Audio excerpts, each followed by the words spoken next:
এই পৃথিবীতে অনেক পরিবার আছে যাদের কষ্টের কথা কেউ লেখে না, কেউ শোনেও না। তারা চিৎকার করে না, তারা অভিযোগ করে না, তারা শুধু প্রতিদিন বাঁচার চেষ্টা করে।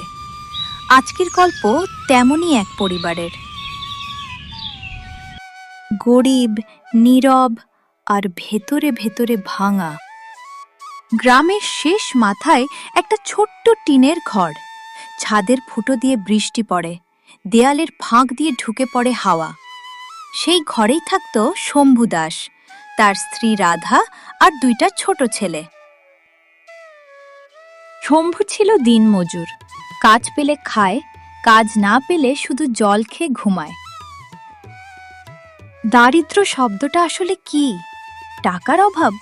না, এটা সম্মান হারানোর ধীরে ধীরে চলা প্রক্রিয়া।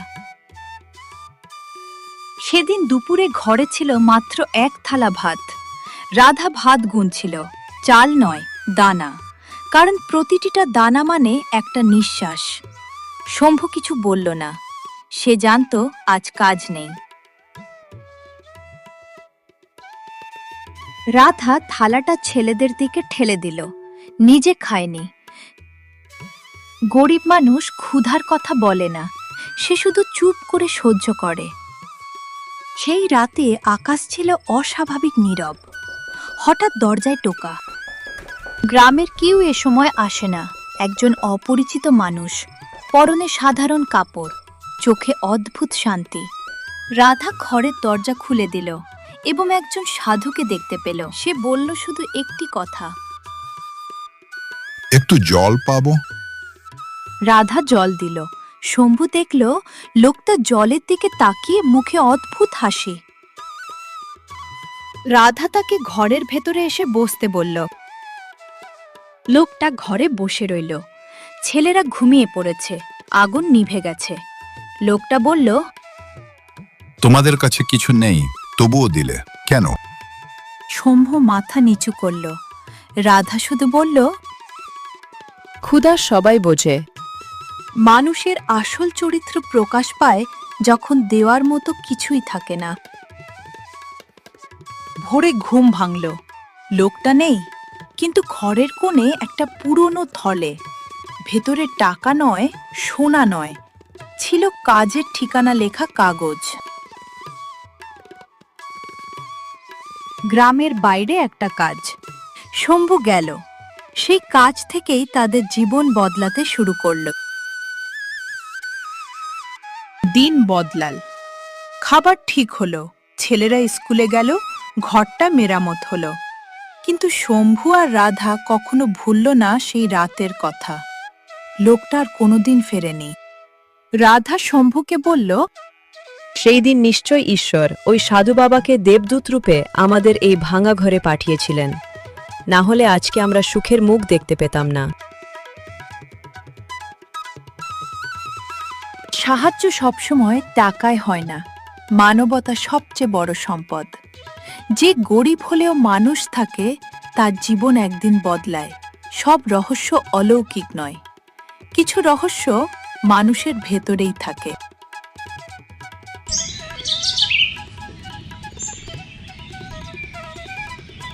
যে শেষটুকুও ভাগ করে নিতে পারে, ভাগ্য তার দিকে একদিন তাকায়। মানুষ একসময় ক্ষুধার সাথে অভ্যস্ত হয়ে যায়, যেমন অভ্যস্ত হয়ে যায় অপমানে, অবহেলায় আর প্রতিদিনের না পাওয়ায়। শম্ভুর পরিবারও তেমনই ছিল। যেহেতু তাদের একসময় অভাব ছিল, তাই খাবার ঠিক হলেও তারা কখনো বেশি রান্না করত না। কারণ গরিব মানুষ জানে, আজ আছে মানেই কাল থাকবে, এর নিশ্চয়তা নেই। রাধার ভাত বেড়ে নেওয়ার পর চোখে ভয় লুকিয়ে থাকত। এই ভয়, হঠাৎ সব শেষ হয়ে যাবে না তো? গ্রামের মানুষ বদলাতে শুরু করল। যে লোকেরা একদিন শম্ভুকে কাজ দিত না, আজ তারা তার দিকে তাকিয়ে থাকত। কারণ সে এখন নিয়মিত কাজ করে এবং তার কাছে এখন অভাব নেই। এই সমাজ বড় অদ্ভুত। দারিদ্র্যকে ঘৃণা করে, কিন্তু সংগ্রামকে সম্মান দেয়। রাধা টের পেত লোকের দৃষ্টিতে আর আগের মতো করুণা নেই, আছে কৌতূহল। কিভাবে তারা তাদের জীবন পরিবর্তন করল তা জানার ইচ্ছা। একদিন এক গ্রামবাসী রাধাকে বলে, বৌমা, শম্ভু কি কাজে বেরিয়ে গেছে? আমার একটু ওর সাথে দরকার ছিল। হ্যাঁ কাকাবাবু, সে তো অনেক সকালেই কাজে যায়। আসলে অনেক দূরের পথ তো, তাই। কি দরকার আপনি আমাকে বলতে পারেন? আসলে আমার ভাইয়ের একটা কাজের খুব প্রয়োজন। শম্ভু যেখানে কাজ করে সেখানে কি কোনো কাজ পাওয়া যাবে? ও তো দুদিন আগে বলছিল ওদের ওখানে কিছুজন শ্রমিক লাগবে। আপনি আপনার ভাইকে সেখানে যেতে বলবেন, তাহলেই কাজ হয়ে যাবে। ও বৌমা, তোমাকে অনেক ধন্যবাদ। ঠিক আছে, আমি এখন আসছি।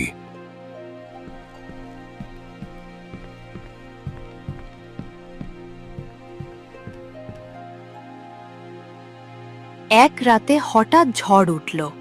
টিনের ঘর কাঁপতে লাগল। রাধার বুক কেঁপে উঠল। সে মনে মনে ভাবল, যদি আবার সেই রাত ফিরে আসে। শম্ভু চুপ করে বসেছিল। তার চোখে ঘুম নেই। কিছু ভয় মানুষকে আজীবন তাড়া করে। একদিন ছোট ছেলেটা জিজ্ঞেস করল, বাবা, আমরা আগে এত গরিব ছিলাম কেন? শম্ভু উত্তর দেয়নি, রাধাও না। কারণ কিছু প্রশ্নের উত্তর শব্দে দেওয়া যায় না। গরিব মানুষ তার সন্তানকে দুঃখের গল্প শোনায় না। সে চায় সন্তান অন্তত বড় স্বপ্ন দেখুক। কাজ একদিন বন্ধ হয়ে গেল। শম্ভুর বুক ধড়ফড় করে উঠল। পুরনো ভয় ফিরে এলো। রাধা সেই দিন ভাত কম রান্না করল। অভাবের জীবনে অভাব একবার গেলে সহজে যায় না, সে স্মৃতি হয়ে থেকে যায়। সেই সময় এক প্রতিবেশী তাদের কাছে সাহায্য চাইতে এলো। তার ঘরেও অভাব। শম্ভুর হাতে তখন বেশি কিছু নেই, তবুও সে অল্প চাল তাকে ভাগ করে দিল। রাধা কিছু বলল না, কারণ সে জানে এই পরিবার একদিন শেষ ভাতের থালাকেও ভাগ করতে পেরেছিল। এক সন্ধ্যায় রাধা আবার দরজার সামনে বসে। হাওয়া বইছে। এক মুহূর্তের জন্য তার মনে হলো কেউ দাঁড়িয়ে আছে, কিন্তু না, কেউ নেই। কিছু মানুষ জীবনে একবারই আসে, তারা আর ফিরে আসে না, কিন্তু রেখে যায় চিরস্থায়ী বদল। শম্ভু বুঝতে পারে সেই রাত কোনো জাদু ছিল না, ওটা ছিল মানুষ হওয়ার পরীক্ষা, যে পরীক্ষায় তারা পাশ করেছিল। এই গল্প কোনো রাজা রানীর নয়, এই গল্প কোনো অলৌকিক শক্তির নয়। এই গল্প একটা গরিব পরিবারের, যারা অভাবের মাঝেও মানুষ হয়ে থাকতে পেরেছিল। মনে রাখবেন, শেষ ভাতের থালা যে ভাগ করে নিতে পারে সে কোনোদিন সত্যিকারের গরিব নয়। দারিদ্র্য পকেটে থাকে, কিন্তু নৈতিকতা থাকে হৃদয়ে। মানুষ হওয়া সবচেয়ে বড় সম্পদ, যেটা দারিদ্র্যও কেড়ে নিতে পারে না।